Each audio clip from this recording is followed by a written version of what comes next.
So வணக்க மக்களே, இன்றைக்கான கண்டென்ட்டை நம்ம எதை பற்றி பார்க்க போகிறோம்னு கேட்டிங்கன்னா, ஃபிஷ் டேங்க் க்ளீனிங் ப்ராசஸை பற்றி நான் இன்றைக்கி பார்க்க போகிறோம். ஸோ ரொம்ப சிம்பிளாக சொல்லணும்னா, என்கிட்ட 2 மீன் இருக்குது. ஒன்று அங்கவை, இன்னொன்று சங்கவை அப்படிங்கிற மாதிரி. ஸோ 2 விஷயமே இருந்துச்சு. நான் தண்ணியை குறைச்சி என்னோடய ஃபிஷ் டேங்க்கான க்ளீனிங் செட்டப் ஆரம்பிச்சிட்டேன். ஸோ 2த்தையுமே வச்சு பார்த்தேன், சண்டை தான் போடுதாண்டு. ஆனால் ரொம்ப நேரமாக வச்சு பார்த்தியும் ஒரு ரெஸ்பான்ஸ் இல்லை. எனக்கு தெரிஞ்சு கேயாக இருக்குன்னு நினைக்கிறேன். எல்ஜிபிடிக்யூவில் எதுவும் சேர்ந்துருக்கலாம், வாய்ப்புகள் இருக்குது. ஆனாலும் நான் ரொம்ப நாள் வச்சுட்டு இருக்க முடியாதுல்ல. நம்ம போனதுக்கப்புறம் ஒன்று கூட அடிச்சு செத்துறக்கூடாதுங்கிறதுக்காக நான் தனி பிரித்து போட்டேன்.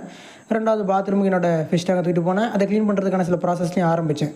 நம்ம பெரிய பெரிய பிராண்ட் யூஸ் பண்ணுறது இல்லைனாலும் சின்ன இது ஒரு ஆசிட் மாதிரி இருக்கும். ஸோ இதை யூஸ் பண்ணாலும் நம்ம ஃபிஷ் டேங்க் கொஞ்சம் ஸ்பீடாகவும் க்ளீன் ஆகும். ஆனால் இது ஊற்றுறதுக்கப்புறம் ஒரு மைனஸ் பாயிண்ட் இருக்குது. இது கையில் எங்கேயும் அடிபட்டு இருந்துச்சுன்னா இந்த ஆசிட் போட்டு நீங்கள் தேய்க்கும் போது பயங்கரமாக எரியும்.